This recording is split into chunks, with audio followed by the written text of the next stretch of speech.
What happens when a simple accident shatters more than a plate, and a family must choose honesty, vulnerability, and forgiveness in front of the people who matter most? Sometimes, the words we say in anger teach our children about pain, but the courage to say, "I'm sorry," can heal more than we ever expected. Have you ever been changed by someone's apology? The sound of running water fills the kitchen. I stack plates, trying to move fast before the kids get hungry again. Ava's at the table, pencil in hand, reading out loud from her math workbook. Sam bounces a rubber ball under the kitchen chair, singing to himself. Brandon walks in, sighs loudly, and grabs the snack drawer. Are we out of granola bars again? I glance up, a little tight. Sorry, I'll add them to the list. Want toast instead? He shakes his head, rubbing his temples. Never mind. I told you before, right? We go through food so fast in this house. It's Saturday, Bran. Kids are growing. I smile, searching for calm. He grunts, but doesn't answer. Ava looks over her math sheet.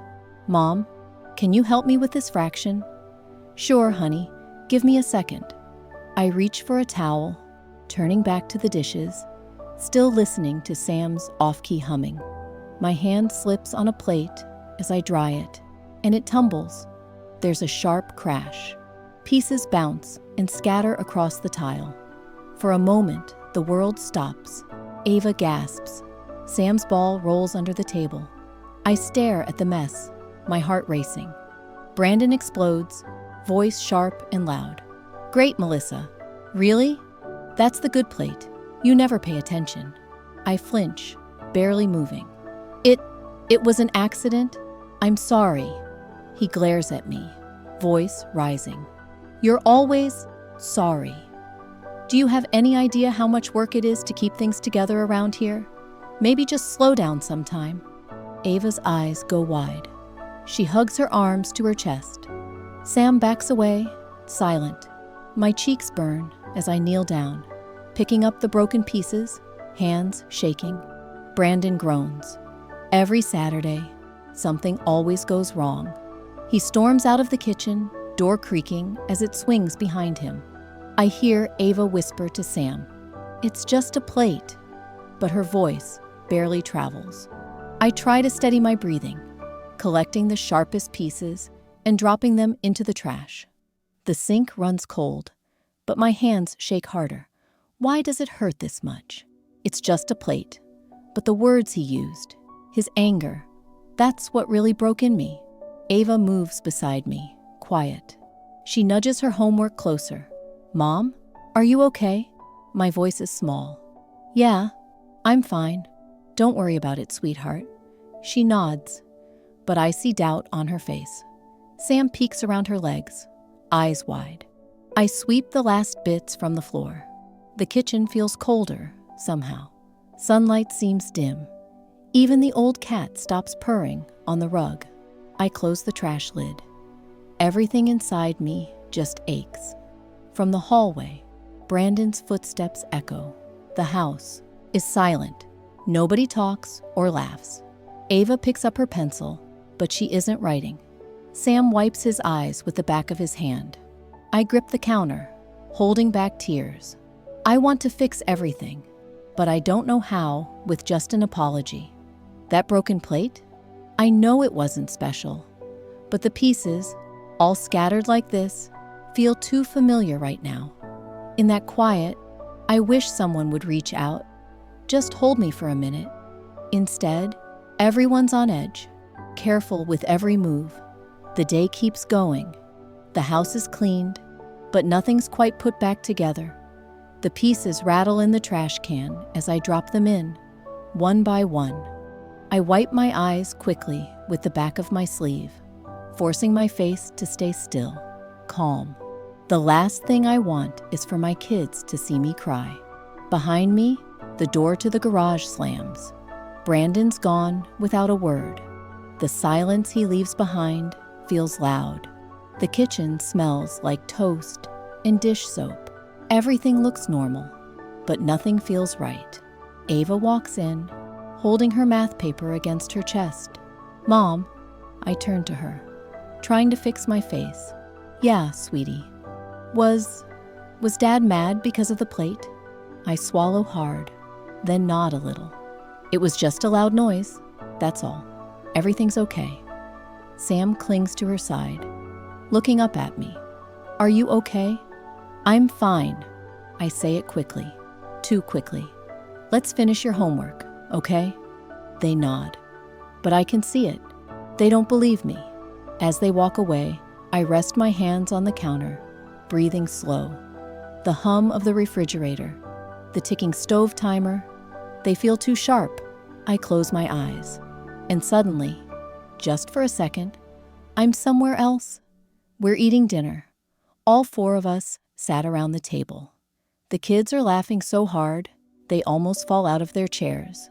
Brandon's standing up, doing that ridiculous impression he does. He has a sock on his hand, pretending it's talking. Sam's giggling like crazy. Ava's holding her stomach. I'm laughing too, mouth wide open. No makeup, messy hair, and so full of joy I could burst. My cheeks hurt from smiling. Brandon winks at me across the table. That was 2 years ago. I open my eyes. The memory fades, like steam off the oven. That version of our family feels far away. Sometimes I wonder where that man went. The one who used to laugh first, who used to make us laugh. Have you ever watched someone you love explode over something small? How did it make you feel? Share your story below. I pick up Sam's homework from the counter. It's sticky in the corner. Peanut butter fingerprints. I almost smile. Almost. Later, the kids watch a movie in the living room. They stay close together, whispering sometimes when they think I can't hear. Ava asks, "Do you think he's mad at Mom?" Sam mumbles, "She didn't even mean to drop it." I walk past them with the laundry basket, pretending not to hear. My chest tightens. In the guest bathroom, I sit on the edge of the tub, the weight of the house pressing down. I wonder if I could have said something earlier. Keep the mood lighter. If it's my fault for bumping the plate. If I pushed too much. But deep down, I know. People don't yell like that because of dishes. They yell because something's broken inside, and they don't know how to say it. That evening, we eat quietly. Mac and cheese. No one goes for seconds. Brandon stays in the garage. The wrenching sound of something metal echoes outside. I help Sam brush his teeth. He asks, lips covered in foam, "Is Dad coming back inside?" "Yes," I lie gently. "He just needs some time." Ava puts her book on the nightstand. "Okay if we leave the hallway light on?" "Of course." After tucking them both in, I sit in the hallway, the faint hum of their sound machine in the background. I stare at the empty space where a picture used to hang. It broke last fall, never got replaced. The house feels quiet, not the peaceful kind, the kind where even the walls try not to breathe too loud. I stand, slowly. The air is heavy with everyone tiptoeing around, what no one wants to say. It's not about a plate. It's about the pieces slipping between us. Every day, a little more. And me, standing here, holding what I can, and still somehow feeling like I'm not enough to stop it from falling apart. The mop glides across the kitchen tiles. Brandon doesn't speak, just scrubs harder than needed. Like if he keeps busy, the guilt will clean itself up too. I wipe the counter next to him. "You want some coffee?" "No, I'm good." His reply is short, cold.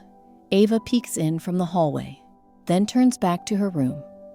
Sam sits on the floor rolling cars, but even his little engine sounds are softer than usual today. The broken plate is gone, but the emptiness it left, that's still hanging there. We don't talk about it. Brandon fixes the garage shelf.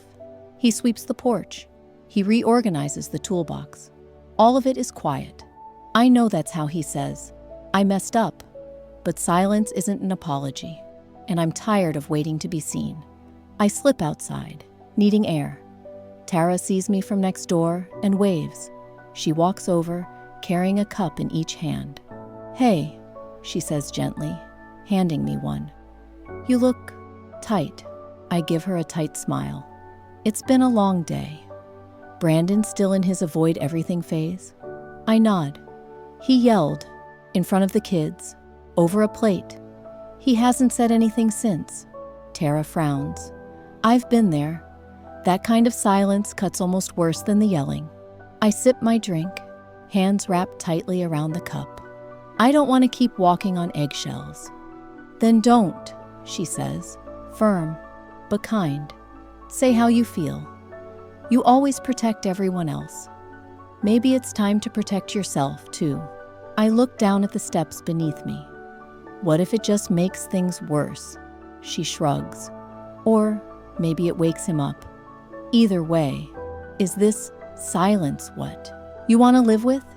I don't answer, because I honestly don't know. Dinner is quiet, too quiet. Sam kicks his feet under the table, tapping the chair leg. Ava moves her food around on her plate, fork clinking with every soft push.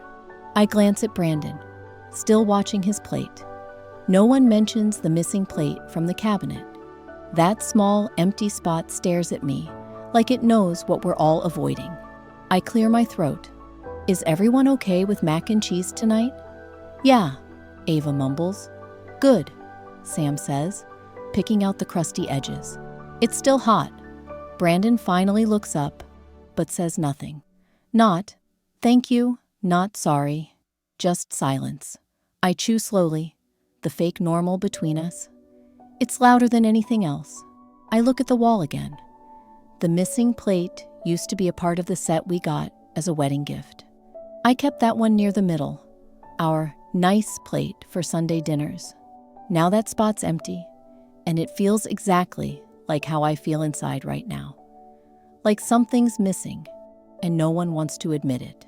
After dinner, I clean up alone. Brandon disappears into the garage again. The kids head to their rooms, their footsteps no longer excited, just hesitant. Later that night, I sit on the foot of our bed, notebook in my lap. I write slowly. Does a small apology even fix a big hurt? Or does it just patch over things until they break again? I stare at the words. Is he sorry? Or just stuck? I close the journal and sigh, staring at the ceiling. There's so much I wish I could say, but I don't want to argue. I don't want to raise my voice. I just want to be heard.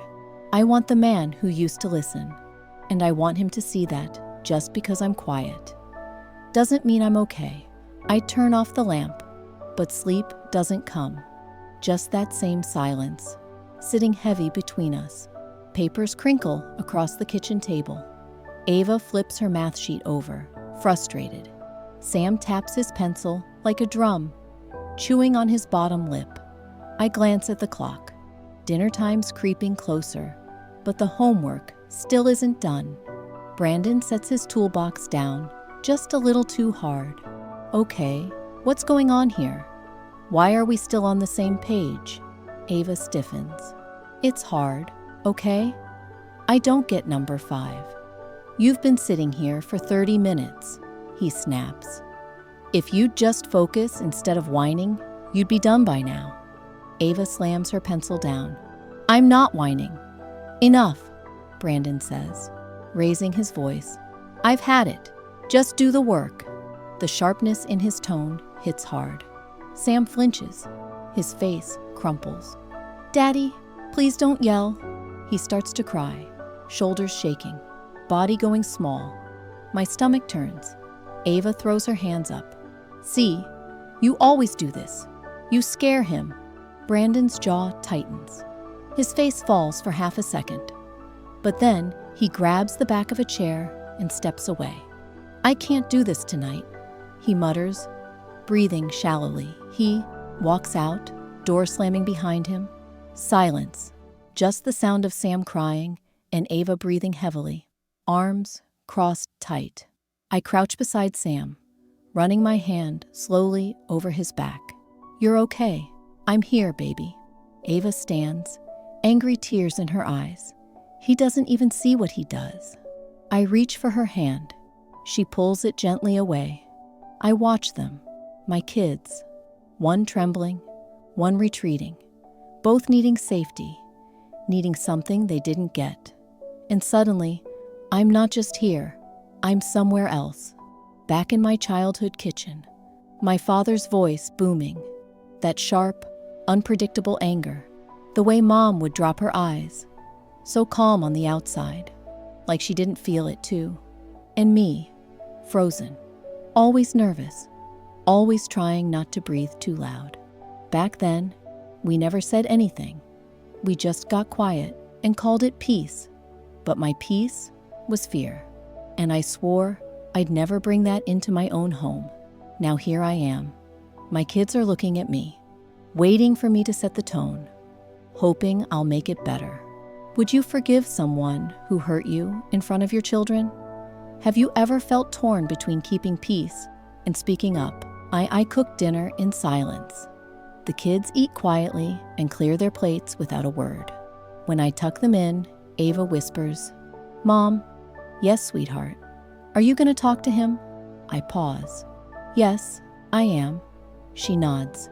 "Good." She turns over and pulls the blanket higher. Sam squeezes my hand at lights out. "Can you stay until I fall asleep?" I do. Later, I sit at the edge of the couch, staring through the window at the rain-damp street. Brandon's been gone for over an hour. I want to scream. I want to cry. But mostly, I'm tired. Tired of pretending this is okay.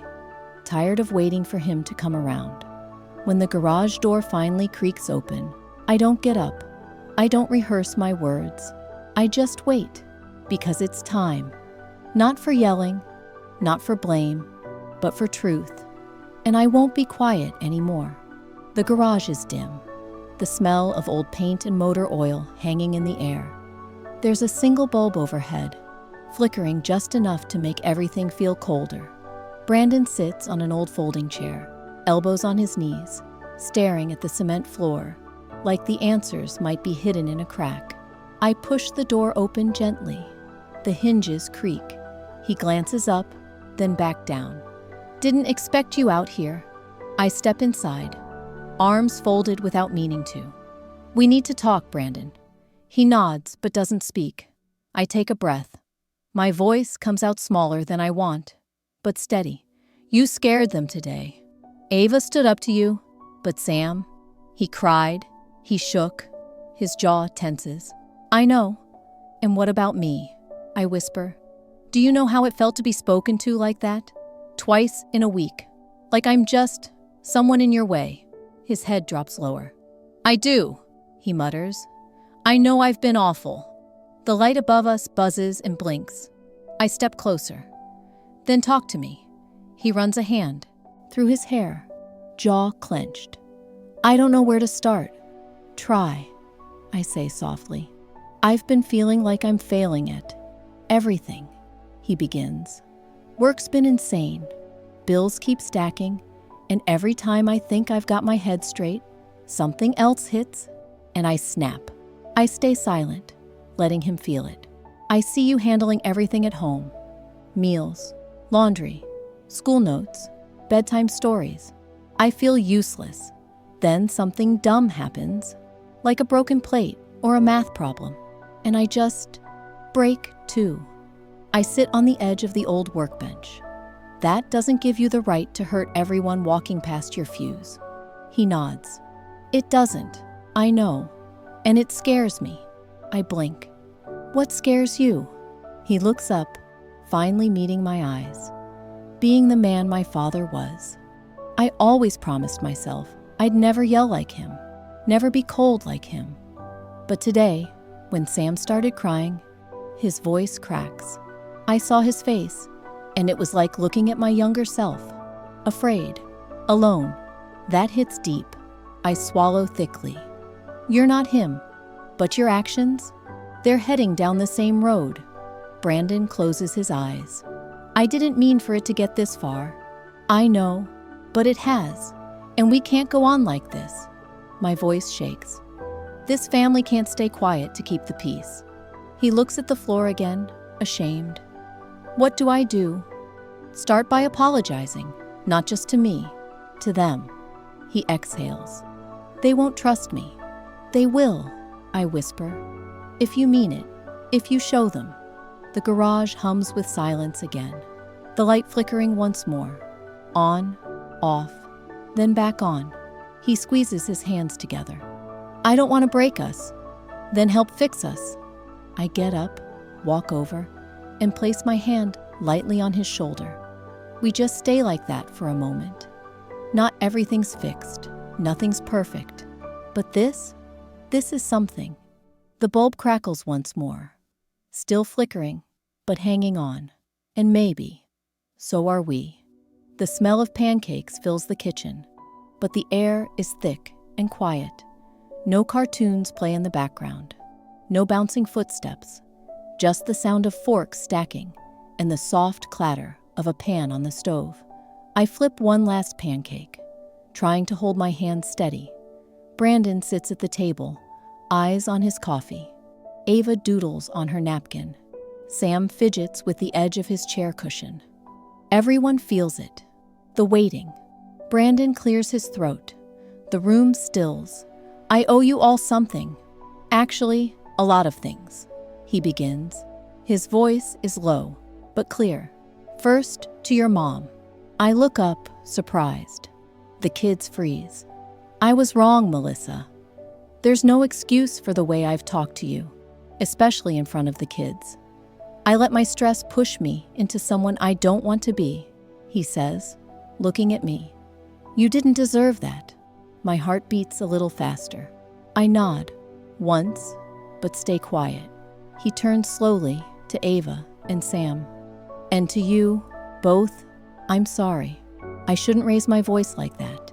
It scared you, and I see that now.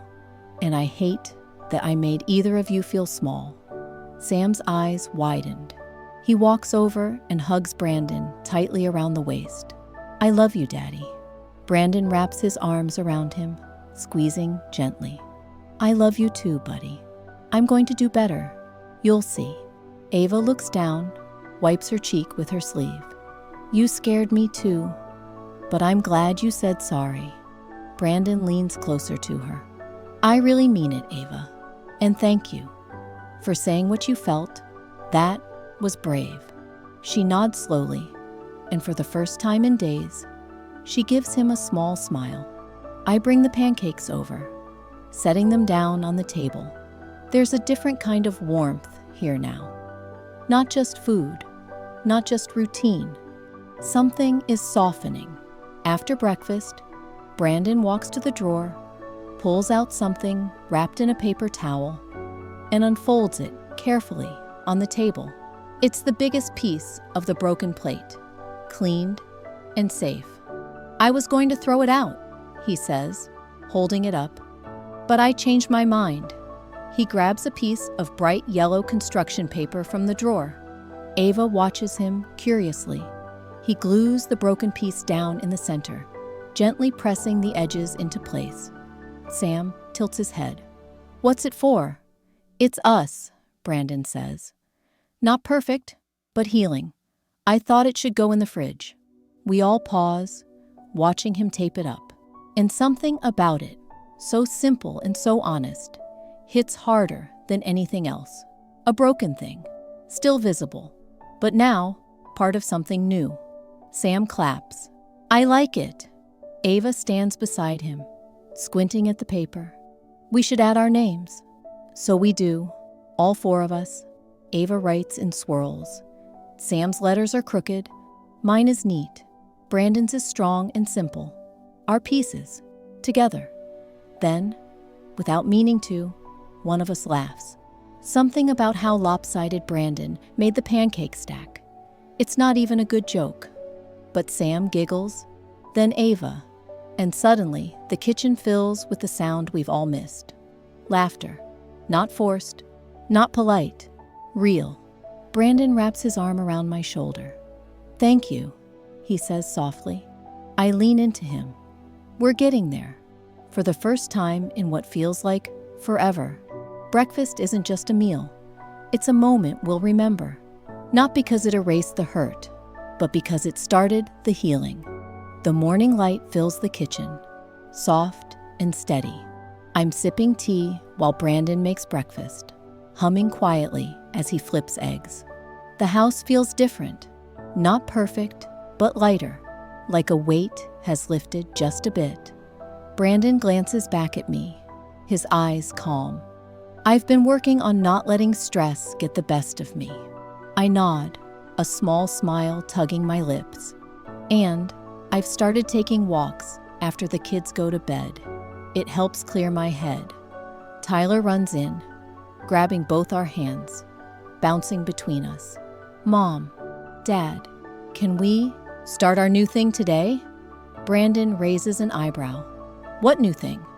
Our gratitude moments, where everyone says one good thing from the week. Tyler explains eagerly.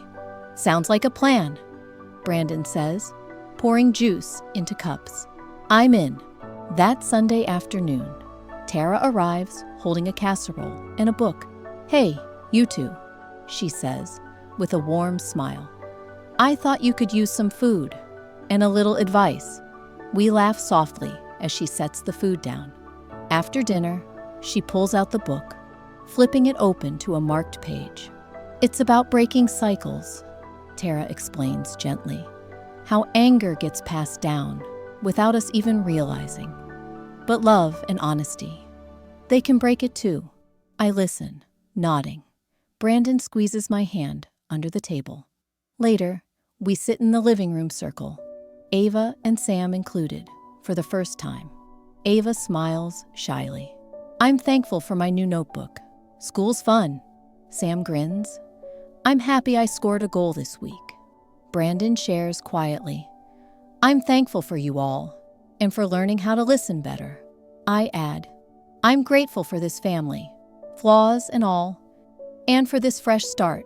Laughter bubbles, a little more real this time. That night, as the kids fall asleep, Brandon and I talk about how far we've come. We're not perfect, he says, but we're better. Yeah, I agree. We're learning to not just say sorry, but to really grow from it. The calendar on the fridge is covered with notes, doctor's appointments, school plays, family game nights, and gratitude circle reminders every Sunday. It's no longer just a schedule. It's our family's progress chart. Have you ever experienced a public apology that changed your family? What did it mean to you? Tell us your thoughts below. Slowly, day by day, the Carters are finding their way back, not just as parents, but as partners, as a team. And for the first time, that feels like enough. The sun is warm, and the backyard smells like grilled corn and memories. The kids run barefoot through the grass, chasing each other around the picnic table. Laughter fills the air, the kind that comes easy again. Brandon flips burgers, while Ava loads spoons into the silverware basket, giggling every time Sam makes a silly face. On the back door, our once broken plate now hangs proudly, glued onto a bright piece of cardboard, decorated with signatures, hearts, and little cartoon faces. It's no longer a reminder of what cracked our home, but a symbol of what held it together. We kept the biggest piece, the one that hit the floor first. Now it's the center of our family art. For a long time, I thought being strong meant staying quiet. That love meant surviving the storm, even if it meant shrinking a little to keep things calm. But love, real love, isn't silence. It's honesty. It's the courage to say, I was wrong, and the grace to reply, I know, and I'm still here. We still have our moments. The kids still throw crayons. I still forget the laundry, and Brandon still burns things on the grill. But the difference is now, we talk, we laugh, we apologize, and most of all, we repair. That plate we broke? It broke something in all of us. But slowly, word by word, hug by hug, little by little, it helped us build something stronger.